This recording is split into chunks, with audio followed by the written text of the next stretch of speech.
हम सब जानते हैं कि पूरा देश इस वक्त कोरोना से बहुत बुरी तरह से हिट है।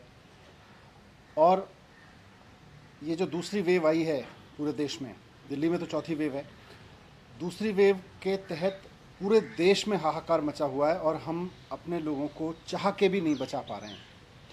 ये वेव इतनी ख़तरनाक है कि हमारे सारे सिस्टम्स छोटे पड़ गए हैं। हमारे पूरे देश का मेडिकल इंफ्रास्ट्रक्चर, ऑक्सीजन की कमी, बेड्स की कमी, हर तरफ से यही खबरें आ रही हैं। शमशान में भी जलाने के लिए लोगों को जगह नहीं बची है। इतनी भयावह ये वेव पूरी देश में आई है।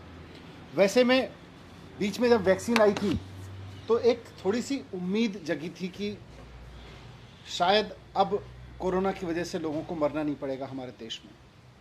पिछले 1.25 साल से कोरोना चल रहा है। बीच में जब हमारे देश के वैज्ञानिकों ने, दुनिया भर के वैज्ञानिकों ने वैक्सीन बनाई, हमारे देश के लोग भी लगे और हमारे देश के वैज्ञानिकों ने देश में ही 2 वैक्सीन तैयार की। ये हमारे लिए बहुत बड़ी उपलब्धि थी और ये बड़ी राहत की खबर थी। लेकिन अपने देश की बनी हुई 2 वैक्सीन होने के बावजूद हम इस वेव में अपने लोगों को नहीं बचा पा रहे। तो इसका एक बहुत बड़ा फैक्ट आज इंडियन एक्सप्रेस की एक रिपोर्ट में सामने आया है। मीडिया रिपोर्ट्स, इंडियन एक्सप्रेस की वो रिपोर्ट कहती है कि जिस समय पूरे देश में लोग बीमार हो रहे थे, हॉस्पिटल्स के लिए जूझ रहे थे, मर रहे थे, शायद ही देश का कोई घर ऐसा बचा होगा जहां खुद अपने घर में या उनके आसपास के घर में कोई व्यक्ति बीमार ना पड़ा हो, बेड ना ढूंढ रहा हो या हॉस्पिटल में ना तड़प रहा हो या मर ना गया हो। ऐसे में जब यह स्थिति थी तो हमारे देश की केंद्र सरकार देश में बनी हुई वैक्सीन्स को विदेश में भेजने में लगी थी, एक्सपोर्ट करने में लगी थी। जब इंडियन एक्सप्रेस की मैंने सुबह रिपोर्ट पढ़ी और उसके बाद मैं भी भारत सरकार की उस वेबसाइट पर गया तो मैंने देखा कि ये 93 देशों की लिस्ट है जिनको 93 देशों की लिस्ट है जिनको भारत सरकार ने पिछले 3 महीने में वैक्सीन बेची है।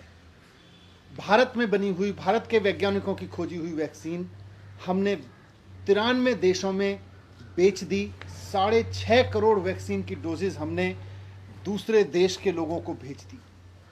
थोड़ी सी और रिसर्च की, इंडियन एक्सप्रेस ने भी आज उसको रिपोर्ट किया है, मैंने भी थोड़ी और रिसर्च की, तो ये समझ में आता है कि इन 93 देशों में से 60% देश तो ऐसे हैं जहां कोरोना की हालत बिल्कुल खराब नहीं है, जहां कोरोना ऑलमोस्ट कंट्रोल में है। 88 देश, 93 में से 88 देश ऐसे हैं जहां पर डेथ कोई बड़ा चैलेंज नहीं है, वहां पे डेथ का इतना भयावह सामना नहीं कर रहे। मार्च से लेके, जब से कोरोना की दूसरी वेव पूरे देश में आई है, मार्च से लेके और अब तक पूरे देश में, हमारे देश में 1 लाख मृत्यु हो चुकी है। 1 लाख लोग कोरोना का शिकार हो चुके हैं और हम 6.5 करोड़ अपने देश की बनाई हुई वैक्सीन, जो इन लोगों को लग सकती थी, इनमें से कई लोगों की जान बच सकती थी, हम इस वैक्सीन को विदेशों में भेज रहे हैं। 93 देशों को हम एक्सपोर्ट कर रहे हैं। किस लिए? सिर्फ इसलिए कि केंद्र सरकार की इमेज बन सके, इसलिए कि दुनिया में ये नाम हो सके कि भारत में इस समय एक ऐसी सेंट्रल गवर्नमेंट बैठी है जो विदेशों को वैक्सीन दिए जा रही है। 2 देश आपकी तारीफ करेंगे, उनकी तारीफ सुनने के लिए। अपने लोगों को मरने की कीमत पर विदेश के 4 देशों की तारीफ सुनना केंद्र सरकार के लिए बहुत बड़ा जघन्य अपराध है, मैं मानता हूं। किस लिए किया ये? जिस वक्त सेंट्रल गवर्नमेंट से यह अपेक्षा थी कि वो देश में कोरोना मैनेजमेंट करेगी, वो अपनी इमेज मैनेजमेंट कर रही थी इंटरनेशनल लेवल पे। अंतर्राष्ट्रीय स्तर पर केंद्र सरकार अपनी इमेज बनाने में जुटी हुई थी। हम ये नहीं कह रहे कि अंतर्राष्ट्रीय बरादरी के सामने हम कहें कि हम कोई सहयोग नहीं करेंगे। दूसरों की मदद करना अच्छी बात है, करनी भी चाहिए, लेकिन अपनों की कीमत पे नहीं, अपने लोगों की जान की कीमत पे नहीं करनी चाहिए। जिस समय हमारे देश के लोगों को वैक्सीन की जरूरत थी, हमारे सारे राज्य वैक्सीन मांग रहे थे और हम कह रहे थे अभी केवल 60 साल से ऊपर के लोगों को वैक्सीन लगाई जाएगी, उस समय हम 6.5 करोड़ वैक्सीन विदेशों को दे रहे थे, सिर्फ इमेज मैनेजमेंट के लिए। हमें इंटरनेशनल ट्रीटीज का हवाला दे सकते हैं। जब मैं ये बात कह रहा हूं तो कुछ लोग खड़े होंगे केंद्र सरकार के, वो कहेंगे कि साहब इंटरनेशनल ट्रीटीज हैं, इंटरनेशनल सहयोग हमें करना पड़ता है एक दूसरे का। लेकिन इंटरनेशनल सहयोग, आज उसी इंटरनेशनल सहयोग में अमेरिका भी आता है, यूरोप के देश भी आते हैं, फ्रांस आता है, बाकी देश आते हैं, कनाडा आता है। आप बताइए किस देश ने अपने लोगों की वैक्सीन काटकर विदेशों को दी? ना अमेरिका ने दी, ना कनाडा ने दी, ना फ्रांस ने दी, ना यूरोप के किसी और देश ने दी।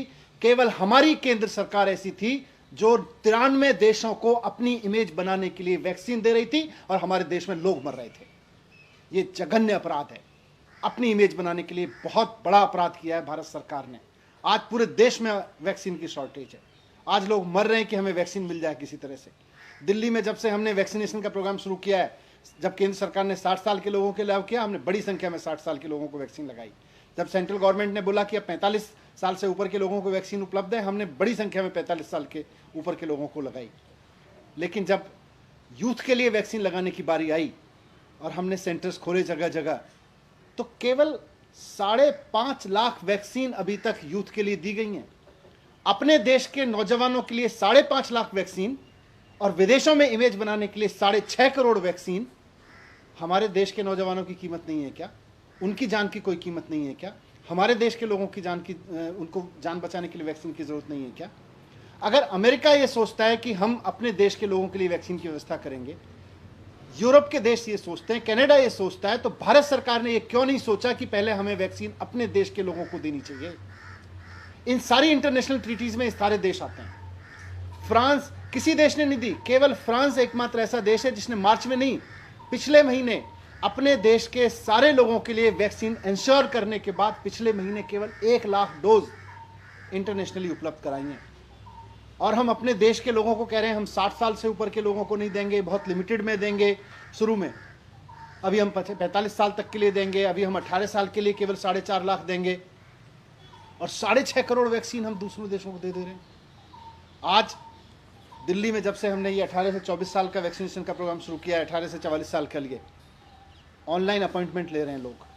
और इस ऑनलाइन अपॉइंटमेंट लेने के लिए लोग 24 घंटे कंप्यूटर पर बैठते हैं, अपने मोबाइल पर बैठते हैं कि किसी तरह से हमें और हमारे परिवार को ये सुरक्षा चक्र मिल जाए, कोरोना से जीवित बचे रहने के लिए एक डोज मिल जाए। उस डोज को लेने के लिए लोग 24 घंटे कंप्यूटर पर बैठ के अपॉइंटमेंट लेते हैं। और हम विदेशों को वैक्सीन बेच रहे हैं, हम विदेशों में सप्लाई किए जा रहे हैं, हमें अपने देश के लोगों की चिंता नहीं है। ये शॉर्टेज इसलिए है क्योंकि हमने अपने देश के लोगों की चिंता किए बिना अपना इमेज मैनेजमेंट करने के लिए, अपनी इमेज चमकाने के लिए केवल और केवल विदेशों को वैक्सीन दी है।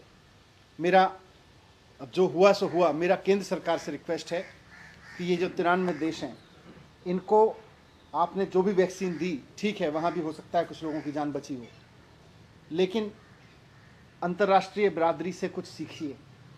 सब देशों ने पहले अपने लोगों के लिए वैक्सीन का इंतजाम किया। अमेरिका ने किसी को एक्सपोर्ट नहीं किया, फ्रांस ने किसी को पहले एक्सपोर्ट नहीं किया, कनाडा ने किसी को एक्सपोर्ट नहीं किया, यूरोप के किसी देश ने एक्सपोर्ट नहीं किया। सब ने पहले अपने देश के लोगों के लिए इंतजाम किया। मेरा केंद्र सरकार से अनुरोध है कि अब जो वैक्सीन बन रही है पहले अपने देश के लोगों को दीजिए, अपने देश के एक एक व्यक्ति को वैक्सीन लगाइए। और जैसा दिल्ली सरकार कह रही है, आप वैक्सीन उपलब्ध कराइए। हम 3 महीने के अंदर अंदर पूरे देश, पूरी दिल्ली को 2 डोज उपलब्ध करा देंगे। हमारी पूरी मशीनरी तैयार है, हमारी पूरी व्यवस्था तैयार है। उसी तर्ज पे आप दूसरे राज्यों को भी वैक्सीन उपलब्ध कराइए। अब इसको छोड़िए और इमेज बनाने की जगह आप देश के लोगों को बचाने पे काम कीजिए। Thank you. क्या आपको लगता है कि कोई ऐसा डाटा है कि वैक्सीन ना मिलने की वजह से लोगों की मौतें हुई हैं, और अगर वैक्सीन हमारे पास पर्याप्त होते, सही समय से लगा होता, और क्या आप इसको भी फेलियर मानते हैं कि 18 से 44 की एज में जो लोग आए हैं वो देर से आए हैं, निर्णय लेने में भूल हुई है? बिल्कुल, आप देखिए सेकेंड वेव में बड़ी संख्या में देश में यूथ की डेथ हुई है। पूरे देश में नौजवानों की बहुत डेथ हुई है, हमारे परिवारों में हुई है, हमारे जानकारों में हुई है। बहुत दुख, ऐसे ऐसे चेहरे याद आ रहे हैं, हमारे वॉलंटियर्स, हमारे अपने परिवार के लोग। अगर उनको वैक्सीन मिल गई होती तो वो सब बच गए होते, उनके अंदर एंटीबॉडीज बन गई होती। मार्च में हमारे पास वैक्सीन थी, अप्रैल मई में हमारे पास में वैक्सीन, अप्रैल में हमारे पास वैक्सीन थी, लेकिन हमने अपने देश के यूथ को देने की जगह, जो 1 लाख लोग मरे उनमें बड़ी संख्या में यूथ है। जो बुजुर्ग भी मरे उनको भी बचाया जा सकता था, यूथ को तो 100% बचाया जा सकता था अगर उसको वैक्सीन समय पे दे दी गई होती। हम अपने देश के लोगों को वैक्सीन समय पे देने की जगह सिर्फ इसलिए क्योंकि इंटरनेशनल लेवल पे हमारी सरकार का एक मान मर्दन होगा, हमारा इमेज मैनेजमेंट होगा, उसके लिए हम विदेशों को वैक्सीन बेचते रहे। दुनिया के बाकी देशों ने तो नहीं बेची, हम क्यों बेचते रहे?